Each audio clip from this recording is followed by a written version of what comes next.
ओम अज्ञानतिमिरान्धस्य ज्ञानञ्जनशलाकया चक्षुरुन्मीलितं तस्मै श्रीगुरुवे नमः। श्रीचैतन्यमनोभीष्टं स्थापितं येन भूतले स्वयं रूपकदा मह्यं ददाति स्वपदान्तिकं। वन्देऽहं श्रीगुरु श्रीयुतपदकमलं श्रीगुरून् वैष्णवाचं श्रीरूपं साग्रजातं सगण रघुनाथान्वितं तं सजीवं साद्वैतं सावधूतं परिजनसहितं कृष्णचैतन्यदेवं श्री राधा कृष्ण पादान सगण ललिता श्री विशाखानप्रदाश्च नित्यानंदं नमस्तुभ्यं प्रेमानंद प्रदायते कलौकलमस्य नाशाय जानवे नमः।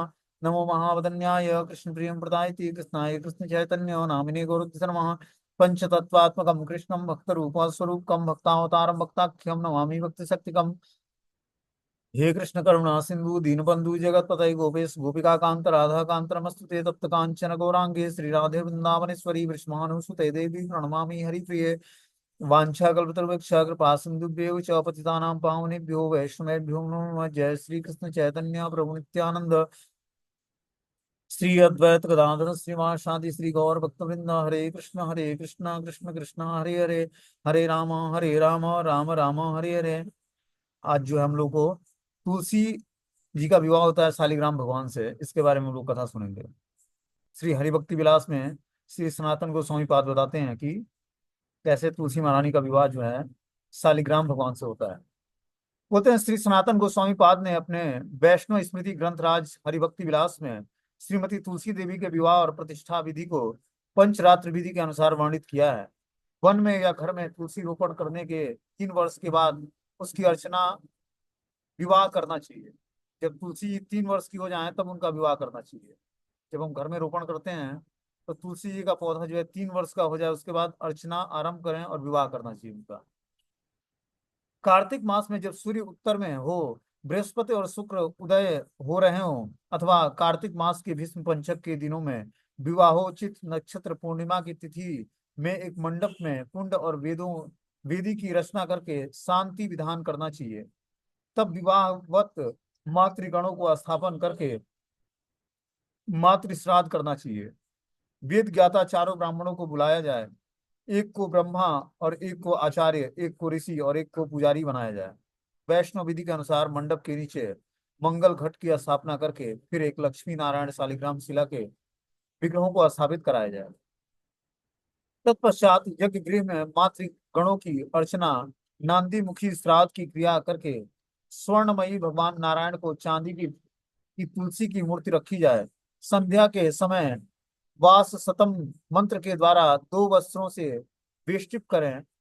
फिर यदावधन मंत्र के द्वारा कलाई पर विवाह के कंगन बांधे जाएं और कुहदात मंत्र के द्वारा विवाह विधि संपन्न करें, जैसा कि प्रमाण रूप से शास्त्र कहते हैं।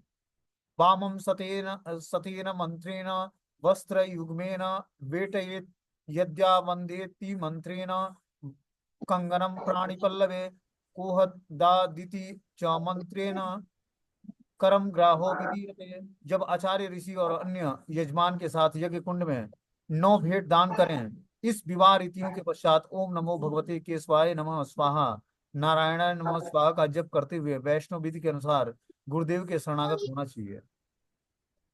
बोलते हैं आगे की माधवाय गोविंदाय विष्णु मधुसूदनाय त्रिविक्रमाणाय वामनाय श्रीधराय ऋषिकेशाय पद्मनाभाय दामोदराय उपेंद्राय प्रद्युम्नाय अनिरुद्धाय अच्युताय अनंताय गतिने चक्रिने वे विश्वक्सेनाय वैकुंठाय जनार्दनाय मुकुंदाय अधोक्षजाय स्वाहा इति ओम, इस मंत्रों से होम करना चाहिए। तत्पश्चात यजमान को अपनी पत्नी मित्र और संबंधियों के साथ 4 बार भगवान और तुलसी की परिक्रमा करनी चाहिए।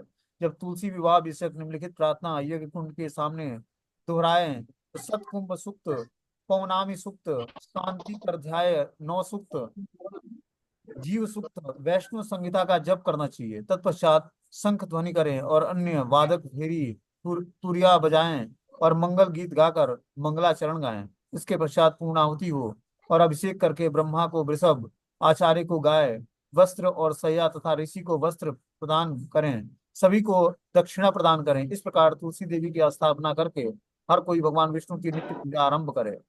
जो भी तुलसी देवी का विवाह देखता है वह अपने सारे संचित पापों से मुक्ति प्राप्त कर लेता है और भगवत सेवा को के अनुकूल हो जाता है।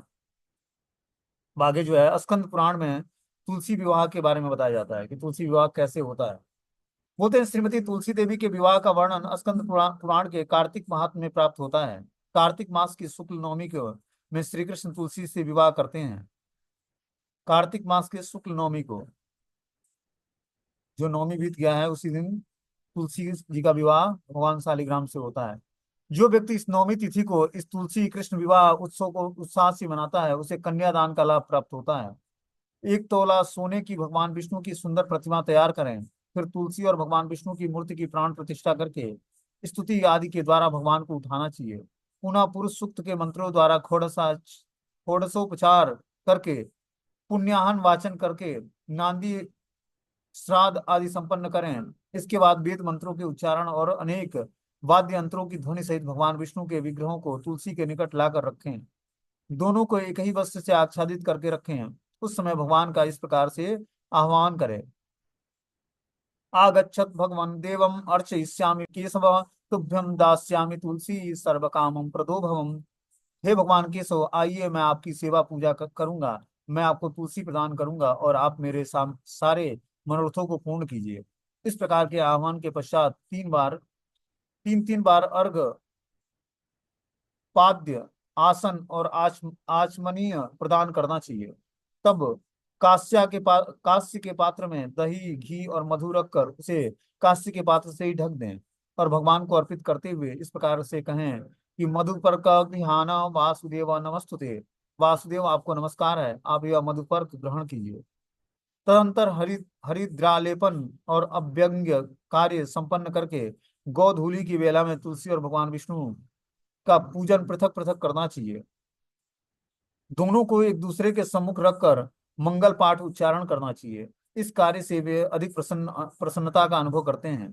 जब सुबह आकाश में सूर्य कुछ कुछ दिखाई दे, तब कन्यादान का संकल्प करना चाहिए और गोत्र, प्रवर आदि की 3 पीढ़ियों के पुरुषों का नाम उच्चारित करना चाहिए। तत्पश्चात भगवान से इस प्रकार कहें कि अनादि मध्य निधनम त्रैलोक्य प्रतिपालकम इमा ग्रहाण तुलसी विवाह विधि पार्वती बीज संभूता वृंदाभस्मनि स्थिताम अनादि मध्य निधनाम वल्लभाते ददास्य ददाम्यहम प्रायो घटेश्य सेवा भी कन्या वद्या विभामया तत्प्रिया तुलसी तुभ्यम ददामी तम गृहाण भो।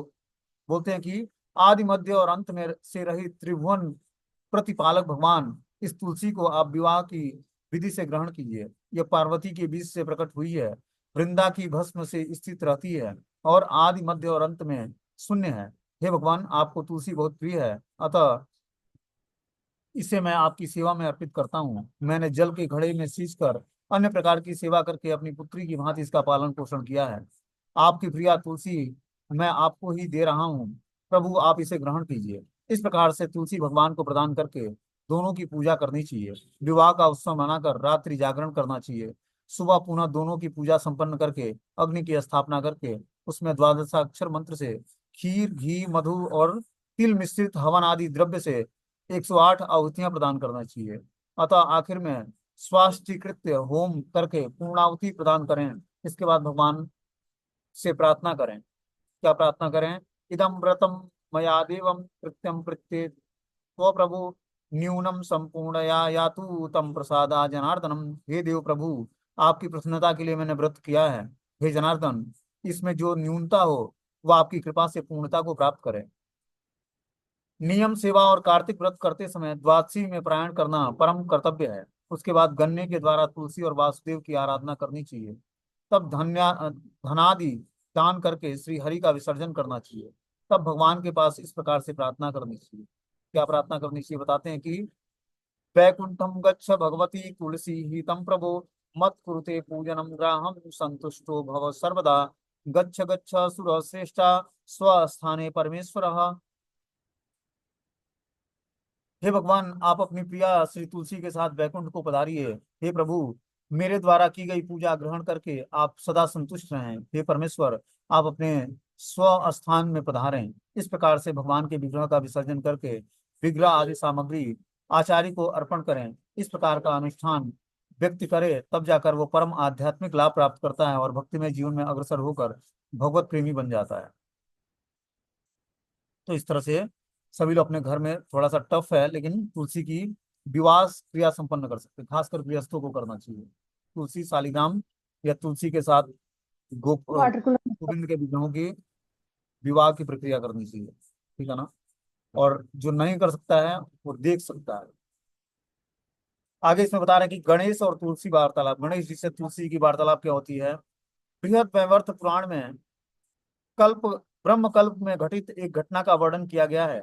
एक समय जब नौ योना तुलसी धर्मध्वज की पुत्री के रूप में प्रकट हुई थी, तब वह नारायण परायण होकर तपस्या के हेतु अनेक तीर्थों का भ्रमण करते हुए गंगा तट पर जा पहुंची थी। वहां उन्होंने गणेश को देखा था, जो सुंदर शुद्ध और पीतांबर को धारण किए हुए थे, चंदन चंदन चर्चित अंग और अनेक आभूषणों से विभूषित थे। वे भगवान कृष्ण के चरण कमलों के ध्यान में पूर्ण रूपेण निमग्न थे। उन्हें देखकर तुलसी का मन उनके प्रति आकृष्ट हो गया। तब उन्हें लंबोदर और गजमुख को देखकर वह उनका उपहास करने लगी। ध्यान मग्न होने के कारण उन्होंने कहा कि तुम कौन हो, यहाँ आने का क्या प्रयोजन है। हे देवी, तपस्वियों का ध्यान भग्न करना सदैव पापजनक और अमंगलकारी होता है। तुलसी ने कहा, मैं धर्मध्वज की कन्या हूँ और तपस्या में संलग्न हूँ। मेरी ये तपस्या पति प्राप्ति हेतु है, अतः आप मेरे पति हो जाइए। इस बात को सुनकर भगवान कृष्ण का स्मरण करते हुए गणेश जी ने कहा, हे देवी, विवाह करना बड़ा ही भयानक कार्य है। मेरी रच मात्र इच्छा नहीं है। विवाह सर्वदा दुखों का कारण होता है और व्यक्ति सुख से हमेशा वंचित रहता है। यह हरि भक्ति में विपदा, तपस्या के नाश का कारण और भवबंधन की रस्सी को बढ़ाने वाला है। हे देवी, मेरी ओर से मन को हटाकर किसी और पति की तलाश करो। यह सुनकर तुलसी क्रोध में बोलने लगी कि तुम्हारा विवाह होगा। गणेश यह सुनकर शाप युक्त वचन बोले, हे देवी, तुम निसंदेह असुर पत्नी बनोगी और उसके पश्चात भगवत श्राप से तुम वृक्ष हो जाओगी। तब आगे तुलसी से गणेश कहने लगे, हे मनोरमे, तुम सारे पुष्पों की प्रमुख और सारभूता होगी। कालांश में स्वयं भगवान नारायण की प्रिया बनोगी। सभी देवी देवता तुम्हें प्रेम करेंगे और भगवान कृष्ण के लिए तुम विशेष रूप से प्रिय होगी। तुम्हारे द्वारा किया गया पूजन मनुष्य के लिए सर्वदा लाभप्रद होगा। मेरे लिए सर्वदा तुम त्याज्य होगी। यह कहकर वह बद्रिकाश्रम के पास तपस्या हेतु चले गए। तुलसी पुष्कर में जा पहुंची और दीर्घ काल तक तपस्या में संलग्न हो गई। तत्पश्चात वह शंखचूर्ण की पत्नी और भगवत प्रिया तुलसी वृक्ष रूप में परिवर्तित होकर विश्व पूजिता बन गई। इस तरह से गणेश जी के श्राप से ये वृक्ष का रूप धारण करते हैं, ठीक है ना। और शंखचूर्ण से इनका विवाह होता है। अब आगे जो है तुलसी सेवा का चमत्कार क्या है, और जो कोई व्यक्ति तुलसी जी की सेवा करता है तो उसका उसके जीवन में चमत्कार क्या होगा, आध्यात्मिक, सुनेंगे। बोलते हैं अरुण लोचन एक 30 वर्षीय हिष्ट पुष्ट रूसी व्यक्ति, हाँ,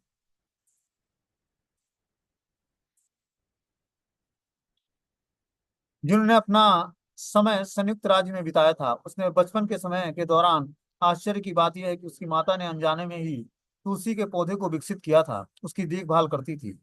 मतलब एक विदेशी महिला थी रूस में, वो क्या करती, तुलसी के पौधे को उगाती बिना कुछ सोचे समझे। वो नहीं जानती थी कि तुलसी का महत्व क्या है। उसने तुलसी जी का रोपण किया और उसको विकसित करने लगी, उसकी देखभाल करने लगी। प्रारंभ में तो उन्होंने सोचा कि जिस पौधों को वे उगा रही है वे केवल साधारण पौधा है, परंतु धीरे धीरे उन्हें तुलसी की आध्यात्मिक शक्ति का अनुभव हुआ। घर पर उसने उसके पास जितने भी पौधे थे उनमें से उन्होंने स्वयं को अन्य पौधों की तुलना में तुलसी की ओर अधिक आकर्षित हुई होती हुई अनुभव किया। अंत में वे केवल तुलसी के पौधे को ही सेवा करने लगी, इसके अतिरिक्त और किसी भी पौधे को की नहीं। और उन्होंने पाया कि इस सेवा से उन्हें जीवन शांतिपूर्ण और अक्षुब्ध हो अभिक्षुब्ध कर दिया है। इसी बीच उनका पुत्र भी तुलसी के प्रति उनके नवीन उत्साह द्वारा प्रभावित हुआ। उसने भी इस सेवा में अपने माता की सहायता करनी प्रारंभ कर दी। भक्ति करना बिना इस अनुभूति के कि आप क्या कर रहे हैं अज्ञात स्वीकृति कहलाती है, और यह आध्यात्मिक जीवन में प्रगति करने के लिए आगे और अधिक अवसर प्रदान करती है। तुलसी की सेवा प्रारंभ करने के कुछ दिनों की बाद पश्चात अनुलोचन कृष्ण के कुछ भक्तों से मिले, जो सड़कों पर कीर्तन कर रहे थे और पुस्तकें बांट रहे थे। अरुण लोचन खरीद लाए और उन्हें पढ़ना शुरू कर दिया। पुस्तकों में उनका जीवन बदल दिया। उनकी माता ने भी पुस्तकों का अध्ययन किया और कृष्ण भावनामृत की ओर आकर्षित हो गए। अरुण लोचन ने मंदिर में जाकर वहीं रहने का निर्णय कर लिया। उनके माता पिता ने उनका विरोध नहीं किया। वहां उन्हें पता लगा कि जिस पौधे की वह सेवा कर रहे थे वह तुलसी जी का पौधा है। उन्होंने तुलसी की सेवा एवं आराधना में वृद्धि करने का निर्णय लिया। उनके शहर में तुलसी के पौधे अत्यधिक सर्दी के कारण नहीं उगते थे। सच तो यह है कि मंदिर में वेदी पर केवल तुलसी का ही एक चित्र रखा था। फिर भी उनकी माता के घर में तुलसी बहुत अधिक मात्रा में पैदा हुआ करती थी। तुलसी उनकी माता की निष्ठा व स्नेह के आधार पर उनके आदान प्रदान कर रही थी। अतः अरुण लोचन ने अपनी माता से उनके तुलसी के पौधे को मंदिर में देने के लिए पूछा, जिससे कि भक्त उनकी सेवा कर सके। उन्होंने न चाहते हुए भी सहमति दे दी और बाद में स्वीकार किया कि जब तुलसी वहां से गई तो साथ ही विशेष आध्यात्मिक तरंगे भी चली गईं और उनके घर से सर्वत्र जो उनके घर में सर्वत्र फैल गई थी। तुलसी का पौधा भारत में सभी स्थानों पर उगता है, फिर भी हम प्रायः उनकी उपस्थिति की उपेक्षा करते हैं, भली बात देखभाल नहीं करते और उनकी पत्तियों का प्रयोग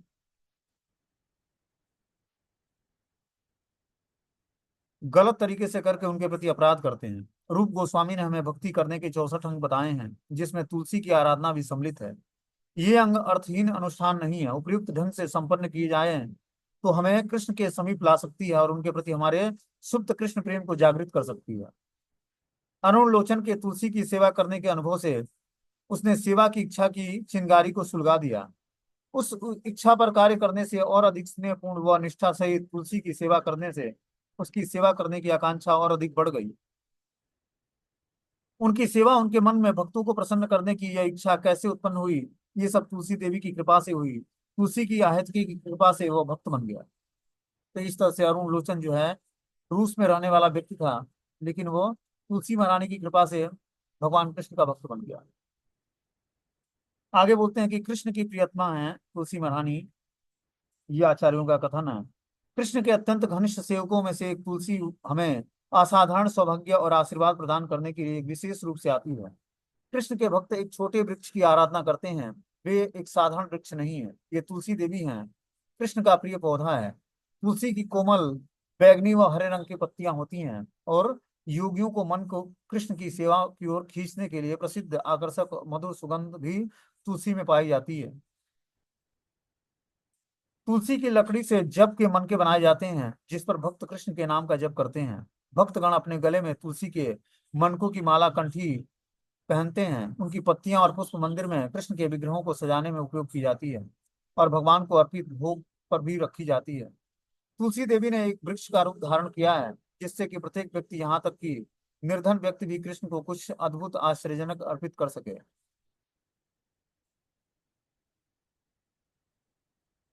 आगे बताना कि जप माला तुलसी को सारे भारतीय भंडार गृहों में ढूंढा। एक चालक मनुष्य ने गुलाब की लकड़ी के मन के आश्वासन देते हुए ये तुलसी है मुझे बेच दिया। मैंने जब ये उन्हें हाथ में लेकर पकड़ा और देखा कि उनकी पूरी तरह से जांच किया, तब वो पता लगा कि तुलसी नहीं है, परंतु फिर उन्होंने उन पर ही नाम जप किया। बाद में जब उनकी गद्दी पर उनकी जप माला मिली तो मैंने मनकों को देखा। थैली के पास मुझे जप के तुलसी के मनके मिले। जैसे ही मैंने उन्हें उनकी थैली में ध्यान पूर्वक वापस डाला तो उस मनकों को चिकने स्पर्श व स्वर्ण जैसे चमक द्वारा मंत्रमुग्ध हो गए। वे बड़ी गोल वर्षों से प्रयोग करने के कारण चमकदार रहस्यवादी गुणों वाली थे और अभी भी मेरे पास है। तो तुलसी की माला पर अगर जो हम लंबे समय तक जाप करते हैं तो तुलसी की माला धीरे धीरे जो है चिकनी हो जाती है और बहुत ही आकर्षक हो जाती है। ठीक है ना। बता रहे हैं कि केवल तब मैं तुलसी पौधे को विकसित करने के महत्व से बाद में मैं श्रीमद् भागवतम के द्वारा लिखित तात्पर्य से अवगत हुआ। इसके अंदर विशेष रूप से उल्लेख किया गया है कि तुलसी की पत्तियां परम पुरुषोत्तम भगवान को बहुत ही अधिक प्रिय हैं और भक्तों को प्रत्येक मंदिर में पूजा के केंद्र में तुलसी की पत्तियों का विशेष रूप से ध्यान रखना चाहिए। कृष्ण भावनामृत आंदोलन का प्रसार करते समय हमें बहुत अप्रसन्न व दुखी हो गए थे, क्योंकि हमें तुलसी की पत्तियां नहीं मिल सकती थी। इसलिए हम अपनी शिष्यों से शिष्यों के बहुत आभार व्यक्त करता हूँ कि उन्होंने हमें बीजों से तुलसी के पौधे उगाने के लिए बहुत अधिक ध्यान रखा और देखभाल की और वे कृष्ण की कृपा से सफल रहे। अब तुलसी के पौधे हमारे कृष्ण भावनामृत आंदोलन के लगभग प्रत्येक केंद्र पर उग रहे हैं। तो शिला प्रभुपाद जब विदेश में प्रचार करने गए तो उस समय तुलसी नहीं विदेशों में थी, तो अपने भक्तों से बोले कि हमें तुलसी जी का पौधा चाहिए जहाँ पर डेटी में अल्टर में भगवान कृष्ण की सेवा हो रही है। तो उनके शिष्यों ने तुलसी उगाए और भगवान के अल्टर में रखा उन्होंने। केवल तब मैं तुलसी पौधे को विकसित करने के महत्व से पूर्णतः अवगत हो गया। मुझे अनुभूति हुई कि तुलसी की ओर मेरा प्रारंभिक आकर्षण और तुलसी के पौधे को उगाने की इच्छा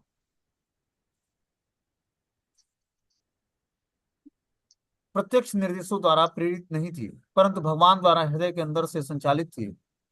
और उनके मिशन में सहायता कर सकूं, वह उन्हें प्रसन्न कर सकूं।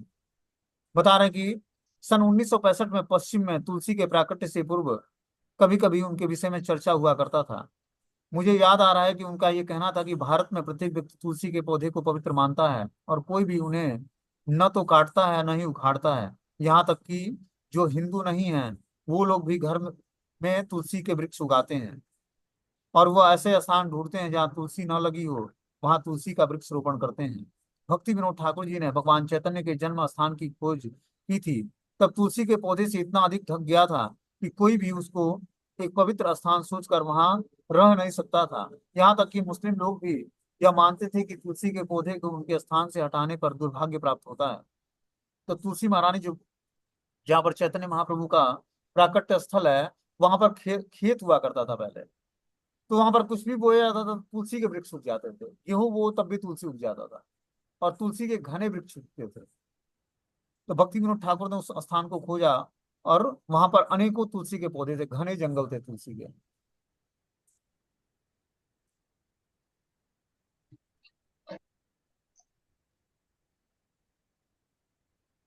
आगे बता रहे हैं कि भक्ति रसायन सिंधु में बताया गया कि तुलसी हर एक प्रकार से शुभ और मंगलमयी है। केवल दर्शन मात्र से, केवल स्पर्श करने से, केवल स्मरण करने मात्र से, केवल वंदना करने से, केवल उनके समक्ष झुकने मात्र से, केवल उनके विषय में श्रवण करने से या केवल तुलसी के वृक्ष बोने से सदा ही मंगल होता है। कोई भी जो तुलसी के वृक्ष के संपर्क में ऊपर लिखे गई विधियों के द्वारा आता है, वह नित्य रूप से वैकुंठ जगत में वास करता है। हमें तुलसी को कभी भी एक साधारण सा पौधा के समान समझने की शिक्षा नहीं दी जाती है। वे एक छोटे से वृक्ष के रूप में हमारे समक्ष खड़ी एक महान भक्त हैं। वे इस जगत में भगवान की सेवा करने और मनुष्य समाज में को ऊपर उठाने के लिए, उन्हें भक्ति भावना उत्पन्न करने के लिए कोमल वृक्ष के रूप में प्रकट होती हैं। तुलसी देवी को भगवान को प्रसन्न करने के लिए कई तरह से लोग उपयोग किया करते हैं, परंतु कभी भी किसी व्यक्ति की इंद्रियों को तुष्ट करने के लिए नहीं करना चाहिए।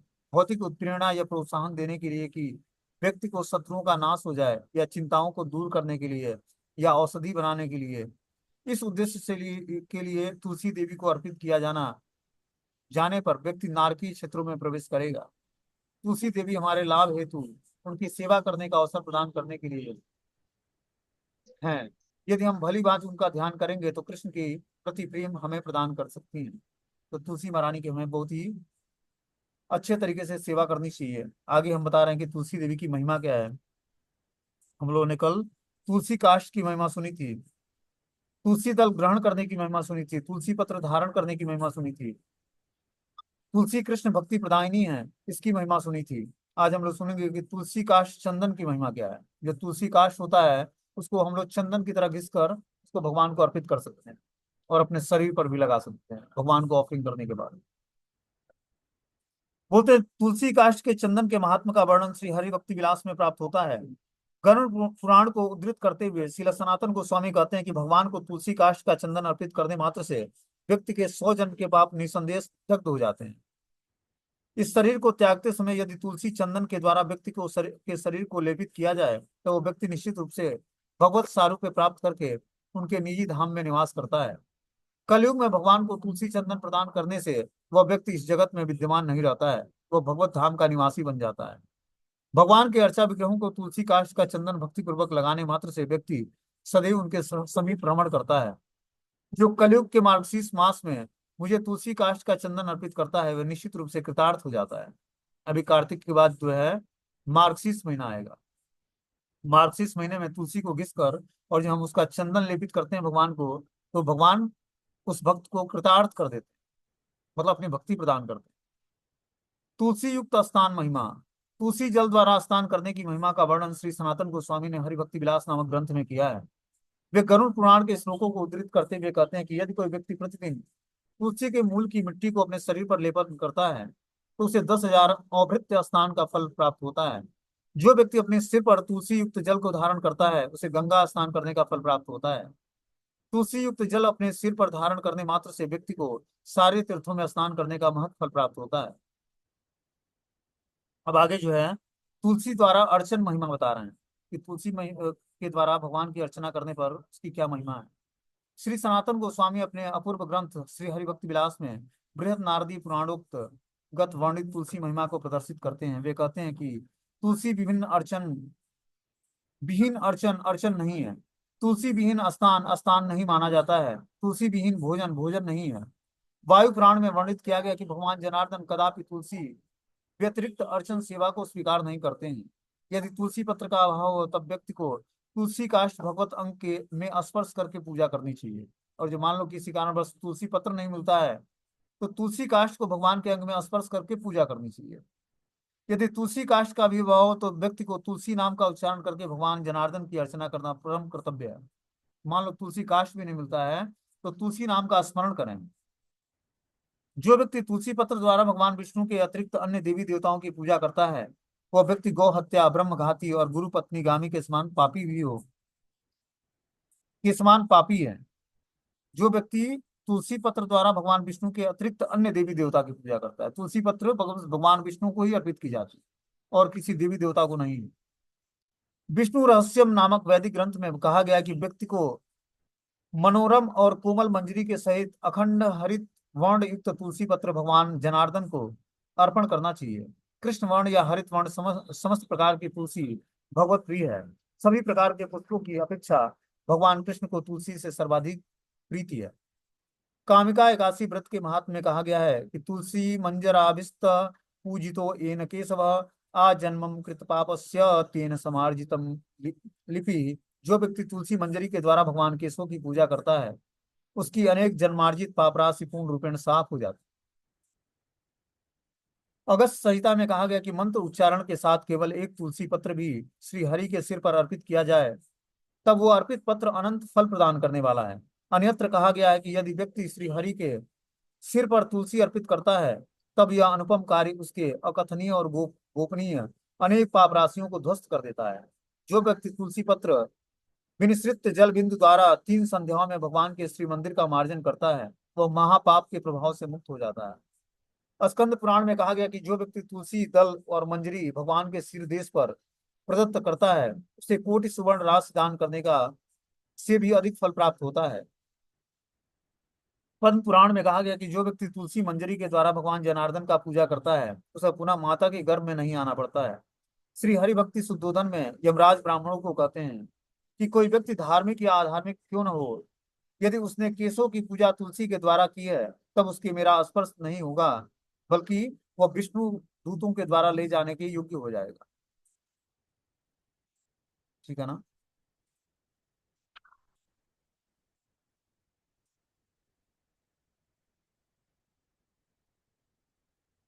तो ये है तुलसी महारानी की महिमा। अब आगे हम लोग महिमा कल सुनेंगे।